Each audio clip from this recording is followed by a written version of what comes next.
കേരളത്തിന്റെ കരുത്തുറ്റ നവോത്ഥാന ശില്പികളിൽ ഒരാളായി ഗണിക്കപ്പെടുന്ന വീട്ടിയുടെ ഇല്ലത്ത് നിന്ന് ഏറെയൊന്നും അകലെയല്ലാതെ പെരിങ്ങോട്ടെ പൂമുള്ളി മനയിൽ 1921 മേടമാസത്തിലെ ചതയം നക്ഷത്രത്തിൽ പൂമുള്ളി നാരായണൻ നമ്പൂതിരിപ്പാടിന്റെയും പ്രിയദത്ത അന്തർജനത്തിന്റെയും മകനായി പിന്നീട് അറിവിന്റെ തമ്പുരാൻ എന്ന് പേരുകേട്ട പൂമുള്ളി നീലകണ്ഠൻ നമ്പൂതിരിപ്പാട് എന്ന 6ാം തമ്പുരാൻ ജനിച്ചു.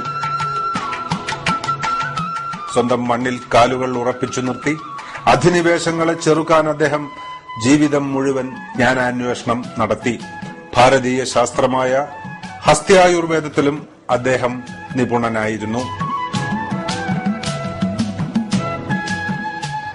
ഈ ആനയുടെ ലക്ഷണം എന്ന് പറഞ്ഞാൽ ഒന്നാമതായിട്ട് ധരിക്കേണ്ടത് ആ ആനയുടെ പൊക്കവും വണ്ണവും വലുപ്പവും അനുസരിച്ചിട്ടുള്ള അവയവങ്ങൾ ആനയ്ക്ക് വേണമെന്നാണ്. അത് അധികം കുറവാകരുത്, അത് വളരെ പ്രൊപ്പോർഷനേറ്റ് ആയിട്ട് വരണം എന്നുള്ളതാണ്. പിന്നെ അതിന് പുറമെ ആനയുടെ തുമ്പിയെ പറ്റിയോടത്തോളം പറയാം. ആദ്യം അവിടുന്ന് ഇറങ്ങാം. തുമ്പി എന്ന് പറഞ്ഞാൽ അത് നിലത്ത് ധാരാളം കിടക്കണം. അതിനൊരു പ്രമാണം എന്താ പറഞ്ഞാൽ ചോദിച്ചാൽ ദ്വിഗുണീകൃത ഹസ്തേന പരിചുംബിത ഭൂതലം എന്നാണ്.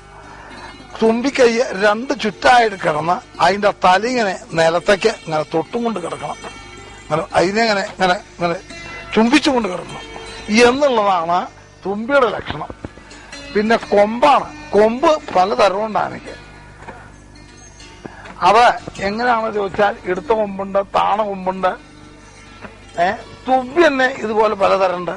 അതായത് തുമ്പി അയഞ്ഞ തുമ്പിയുണ്ട്, വണ്ണം കുറഞ്ഞ് അയഞ്ഞ തുമ്പിയുണ്ട്, വണ്ണം കൂടി അയഞ്ഞ തുമ്പിയുണ്ട്.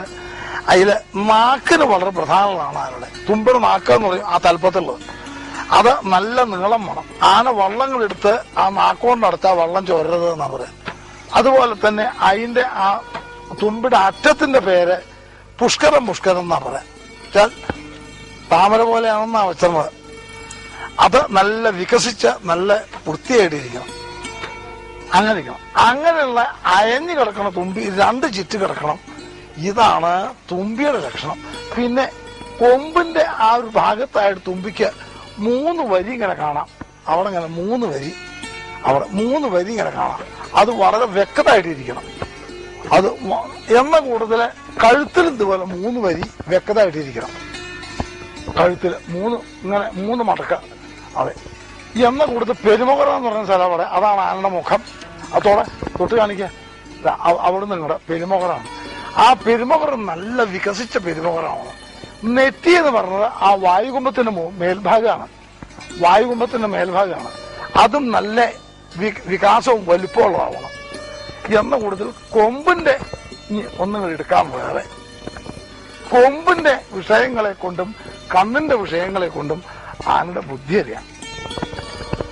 ആന ഏത് തരക്കാരൻ ആനയാണത് എന്നുള്ള കൊമ്പ് കണ്ടറിയാം. എന്ന കൂടുതൽ കണ്ണും കണ്ടറിയാം. അങ്ങനെയാണ് ഞങ്ങളൊക്കെ ആനയെ കണക്കാക്കുക. കൊമ്പ് ഇടുത്ത കൊമ്പ് പകച്ച് അങ്ങനെ വന്ന ആനകൾ നായകന്മാരാവുന്ന പറയാം. ഒന്നിങ്ങനെ താണ് എടുത്ത് പകച്ച കൊമ്പാണെന്ന് നിൽക്കുക. എന്നാൽ ആന അത്രയാവില്ല, എങ്കിലും കേമനായിട്ടുള്ള ആനയാവും. കീഴ്ക്കൊമ്പന്മാര് ആനയുടെ കൊടുത്ത് കൂടില്ല, കൊമ്പനാളുടെ കൊടുത്ത് കൂടില്ല. സാധാരണ അങ്ങനെയാ. പിന്നെ ആനയുടെ ചെവി എന്നൊരു വിഷയം എടുക്കുക. ചെവി എന്നൊരു വിഷയം എടുത്തിട്ടുണ്ടെങ്കിൽ ഈ തുമ്പിയുടെ നീളം പോലെ ആ ചെവി. തുമ്പിയുടെ നീളം ജാസ്തിയുള്ള ആനയാണോ നിൽക്കുക. എന്നാൽ ആ ആനയ്ക്കും ആനക്കാരനും ഉടമസ്ഥനും സമൃദ്ധിയാണ്. എല്ലാ വിഷയവും സമൃദ്ധിയായിരിക്കും. അതാണ് അതിന്റെ ലക്ഷണം. തുമ്പി ഇങ്ങനെ ഇഷ്ടം പോലെ നീളമുണ്ടെങ്കിൽ. എന്ന കൂട്ടത്തിൽ ചെവി നല്ല വലുപ്പത്തിൽ നല്ല ചെവി അടിക്കുമ്പോൾ ഒരു ശബ്ദം കേൾക്കാല്ലേ. ആ ഒരു ശബ്ദം ആനയുടെ ഇത് വളരെ കലക്കി കേൾക്കും. ഇവിടെ എല്ലാള്ളൂ. ഇവിടെ നിന്നിങ്ങനെ ചെവി അടിച്ചാൽ അവിടെ നിന്നൊക്കെ കേൾക്കാക്കല്ല പറയാം. ഇവിടെ സാരില്ല കൂട്ടണ ആ ശബ്ദം നല്ലോണമുള്ള ആനയാണെന്ന് വെച്ചാൽ ആ ആനയുടെ ഉടമസ്ഥനും ആനയും വളരെ കേളി, ആനക്കാരനൊക്കെ വളരെ കേളി കേട്ടാനാവും. അവനെ എല്ലാവരും അറിയും. അതാണ് ആ ആനയുടെ യോഗ്യത. എന്ന കൂടുതൽ കണ്ണ് എന്നൊരവസ്ഥ. സ്വഭാവം അറിയും കണ്ണെന്ന്. കണ്ണ് അനവധി തരം നിറം പറയേണ്ട കണ്ണില്. അതില് ഈ നാരായണ പക്ഷിയുടെ കണ്ണുപോലുള്ള കണ്ണ്. നാരായണ പക്ഷി ഈ ചെറുതായിട്ട് ഇങ്ങനെ കാണാൻ പി പറഞ്ഞുകൊണ്ട് അതുപോലെ അതല്ലെങ്കിൽ തേനിന്റെ നിറം പോലുള്ള കണ്ണ്. ആ 2 കണ്ണും ആനയ്ക്ക് വളരെ നല്ലതാണ്. കൊമ്പിനും തേനിന്റെ നിറമാണ്, കേവലം വെളുപ്പല്ല. മനസ്സിലായോ? അത് നല്ല കൊമ്പായിരിക്കണം. അതാണ്. ഈ ചെവിയുടെ ഈ കേളി കൊണ്ട് ആനയ്ക്ക് കേളി കേൾക്കണം കൂടുതൽ. കണ്ണിന്റെ ദോഷം കൊണ്ടോ ഗുണം കൊണ്ടോ എന്താ ഉണ്ടാവുക ചോദിച്ചാൽ ആനയുടെ ഉടമസ്ഥന്റെ ഭാര്യയ്ക്ക. അതെ അതെ, കണ്ണിന് തകരാറ് വന്നാൽ ആനയുടെ ഉടമസ്ഥന്റെ ഭാര്യയ്ക്ക് സുഖമില്ലാന്നർത്ഥ. കണ്ണിന് എപ്പോ ആനയ്ക്ക് തകരാറ് വന്നോ ഉടമസ്ഥന്റെ ഭാര്യയ്ക്ക് തകരാറുണ്ടാവുന്നെങ്കിലും വല്ല രോഗമോ എന്തെങ്കിലും പിടിച്ച് തകരാറായിട്ടുണ്ടാവും എന്നർത്ഥമാണ്. എന്ന കൂടുതൽ ആനയുടെ വായ വളരെ പ്രധാനമായുള്ളതാണ്. നല്ല ചെന്താമര പൂവ് പോലെ അനുഭവി തരണ്ട. കറുത്ത് കാണാൻ വായയിലെ പുള്ളികൾ കാണാൻ പല, അതൊക്കെ പൊട്ടയാണ്. നല്ലതാണ് പറഞ്ഞാൽ മതിയല്ലോ. ചെന്താമരയുടെ നിറം പോലെ ഒരു കറുത്ത പുള്ളിയോ ഒന്നുമില്ലാത്ത വായുണ്ടാവും. അതാണ് ആനയ്ക്ക് ഏറ്റവും നല്ലത്. അത് ശ്രീ ഉണ്ടാവുന്നത്. തുമ്പിക്കൈൻ്റെ അറ്റവും ചുവന്നുകൊണ്ടിരിക്കണം. 5 എണ്ണം ചുവന്നുകൊണ്ടിരിക്കണം എന്നാണ് പറയാൻ. ഇത് 2 എണ്ണം എങ്ങനെയും വേണം. ഇതാണ് ആനയുടെ ഈ സാമാന്യം ഈ മുൻഭാഗത്തെ ഒരു ലക്ഷണം പറയുന്നത്. അതുപോലെ തന്നെ വായുകുംഭം വലുതായിട്ടുണ്ടെങ്കിൽ ആന വരുന്ന സമയത്തെങ്കിൽ ഒരു ഗാംഭീര്യത ഉണ്ടാവും. അതുപോലെ തന്നെ കുന്നി വലുതായ ആനയ്ക്ക് ഈ ഗാംഭീര്യത ഉണ്ടാവും. എന്ന കൂട്ടത്തിൽ ഈ കാല് നീളം കുറഞ്ഞ് ഇവിടെ ആനയുടെ പിൻഭാഗം ഉയരം കുറഞ്ഞ് മുമ്പിലേക്ക് ഇങ്ങനെ കയറ്റായിട്ടുള്ള ആനയെ നിൽക്കുക. ആ ആന നിൽക്കണ ഉടമസ്ഥനും ആനക്കാരനും ആനയ്ക്കും കയറ്റേണ്ടാവും. ഇറങ്ങണ്ടയ്ക്ക് വരില്ല. അതാണ് അതിന്റെ ലക്ഷണം. പിന്നെ ആനയുടെ വാല് മുതലായതിന്റെയാണ്. അവിടെയും സ്വഭാവം നിർണ്ണയിക്കും. ആന പറയാറുണ്ട്, മുടക്കുവാലുള്ളവൻ കൊലയാനാന്ന് പറയും. വാലിന് മുടക്കുവാല പറഞ്ഞ വളവ് തിരുവൊക്കെ അല്ലാണ്ട് വരിക. അത് മുകളിൽ വളഞ്ഞാൽ ഒരു ഗുണം, നടുക്കിൽ വളഞ്ഞാൽ വേറൊരു ഗുണം, അറ്റത്ത് വളഞ്ഞാൽ വേറൊരു ഗുണം. ഇങ്ങനെ പല വിധത്തിൽ ഇതിനെ കണക്കാക്കും. എന്ന കൂടുതൽ കണക്കാക്കും. ഇതൊക്കെ ശരിയാണെങ്കിലും ആനയുടെ നഖമാണ് ഏറ്റവും അധികം. നഖം നന്നായ ബാക്കിയൊക്കെ ചീത്തയിൽ ആനയെ ഉപയോഗിക്കാം. അതെന്താണ് എന്ന് ചോദിച്ചാൽ നല്ല വെളുത്ത നല്ല ഭംഗിയുള്ള പൊന്തി അങ്ങനെയുള്ള നല്ല നഖം 18 നഖം വന്ന ആനയ്ക്ക്. അതിൽ കുറഞ്ഞാലും ചീത്തയാണ്, ഈ ഇടയിലായാലും ദോഷമാണ്. 20 നഖം ഉത്തമമാണ്. 20ഉം 18ഉം ആണ് പറയാം. 19 ആയാലും ചീത്ത, 21 ആയാലും ചീത്ത, 17 ആയാലും ചീത്ത, 16 ആയാലും ചീത്ത. ഇതൊക്കെ ചീത്തയാണ്. ഒന്നുകിൽ 18 ആവണം, അതല്ലെങ്കിൽ 20 ആവണം. അതല്ലാണ്ട് ഏത് ചീത്തയാണ് ആനയ്ക്ക്. അതങ്ങനെ കണ്ടാൽ നല്ല നഖമുള്ള ആനയിങ്ങനെ വരുന്നുണ്ടാ തന്നെ അതിനൊരു ശ്രീ വേറെയുണ്ട്. ആനയാണ് നല്ല വെളുത്ത തുടച്ച് വൃത്തിയാക്കി നല്ല വെളുത്ത നഖം ചന്ദ്രനെ പോലെ ഇരിക്കും. അതിങ്ങനെ അങ്ങനെയാണ് വരുന്ന കണ്ടാൽ തന്നെ ഏതാ ആന ചോദിച്ചു വെച്ചു. ഇതാണ് ആനയുടെ സാമാന്യം. പിന്നെ ആനയുടെ ഉടലിന് നല്ല നീളം വന്നു. പിന്നെ സാമാന്യം നാൽക്കാലികൾക്കൊക്കെ ഒരു ലക്ഷണമാണ്. കോട്ടങ്ങൾ കുറെ, ചവിട്ടുകൾ ചെരിച്ച് ചവിട്ട് ഒക്കെ കന്നിനൊക്കെ ഉണ്ടത്. ചരിച്ച് ചവിട്ടുണ്ട്, തട്ടുമുട്ടലുണ്ട്. എന്ന കൂടുതൽ ആനയ്ക്കും ഉണ്ട് അതൊക്കെ. എന്ന കൂടുതൽ പള്ളക്കണ്ണി വളരെ കുറഞ്ഞിരിക്കണം ആനയ്ക്ക്.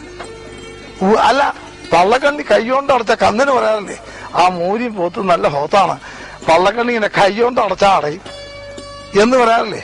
അത് ആനയ്ക്കും ബാധക. ഇങ്ങോട്ട് തൂങ്ങിയുള്ള വയലുണ്ടല്ലോ, അത് ആനയ്ക്ക് പോട്ടെ, വരിഞ്ഞ് കെട്ടി വൃത്തിയാക്കണം. ഈ എണ്ണം കൂടുതൽ ആനയുടെ ഈ ഒരു ഭാഗമുണ്ടല്ലോ, ഈ കണ്ണട ഭാഗം അവിടെ നല്ലോണം കുണ്ടായിരിക്കണം. കാണപ്പാടിന്റെ പിന്നാപ്പുറത്ത് നല്ല മുളച്ചു നിൽക്കണം. കണ മര്യാദ അല്പം നിലമുട്ടരുത്. നല്ല മാന്തളിന് നമ്പൂരിരിക്കണം. അങ്ങനെയുള്ള കണയാണ്. എന്നാൽ സാമാന്യം നല്ല ആനയായിട്ട് കണക്കാക്കണം. പിന്നെ ഈ ആനയുടെ ലക്ഷണം മാതംഗലീലയിൽ പറയുന്നുണ്ട്, ഹസ്യായുർവേദത്തിൽ അധ്യായത്തിൽ വൃത്തിയായിട്ട് പറയുന്നുണ്ട്. Matangalila is a very small book. It has got only 12 chapters. But Hastayurveda is quite different because it has 140 chapters or so. It describes the elephant from its evolutional stage from the evolutional stage up to this day. It describes beautifully well. And it describes the evolution beautifully well. And if a man thoroughly study Hastayurveda, he can have a perfect knowledge about the elephant community. That is and it is treatment, it is anatomy, it is good characters. Everything is described beautifully well in that.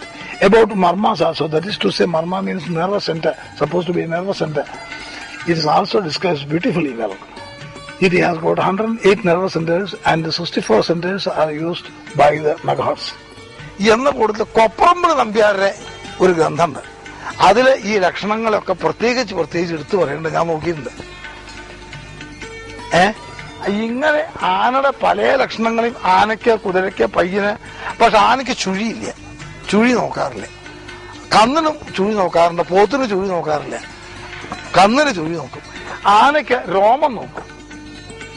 അത് സാധാരണ ജീവികൾക്കൊക്കെ രോമത്തെ കൊണ്ട് എന്താണെന്ന് വെച്ചാൽ ആനയുടെ ബലത്തിനെ നോക്കാം. ഒരു രോമക്കാലില് 2 രോമം ഒരു രോമക്കുഴിയിൽ നിന്ന് വരേണ്ടത് നിൽക്കുക, 2, 3, 4 ഒക്കെ ആനയുടെ ദേഹം ബലവാനാവും. ഒറ്റ രോമേ ഉള്ളൂ വെച്ചാൽ ബലവാനാവില്ല. അതാണ് കന്നിനൊക്കെ നോക്കുമ്പോ രോമക്കാല് ശരിയാണോ എന്ന് നോക്കും കന്നിന്റെ. അത് ആ രോമക്കാല് കാണണമെന്ന് കണ്ടറിയാം, ഇതിന്റെ രോമക്കാല് ശരിയാണ്, അത് ഈ കന്ന് വാങ്ങാന്ന് പറയാം. ഈ നാൽക്കാലിന്റെ ലക്ഷണം സാമാന്യം ഇതുപോലെയാ. പക്ഷെ അതിൽ പ്രത്യേക ചിലതുണ്ട്, ഇല്ല. എന്ന കൂട്ടത്തിൽ ആനയുടെ വാല നല്ല വൃത്തിയായിരുന്നു കണ്ട നിലത്ത് മുട്ടരുത്, അതിന്റെ മുകളിൽ നിൽക്കണം, വളമൊന്നുമില്ലാണ്ട് വൃത്തിയായിട്ടിരിക്കണം. ഇതൊക്കെയാണ് സാമാന്യം ആനയെ ഒന്ന് നോക്കുക.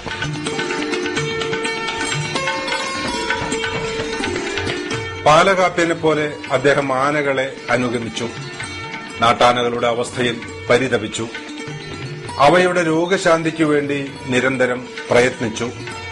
പുതിയ വിദ്യാഭ്യാസ സമ്പ്രദായം നിലവിൽ വന്നപ്പോഴും 6ാം തമ്പുരാൻ ഭാരതീയമായ പഴയ കുടിപ്പള്ളിക്കൂടങ്ങളെ പുനരാവിഷ്കരിക്കാൻ ശ്രമിച്ചു. അദ്ദേഹത്തിന് നിരവധി ശിഷ്യന്മാരുമുണ്ടായി.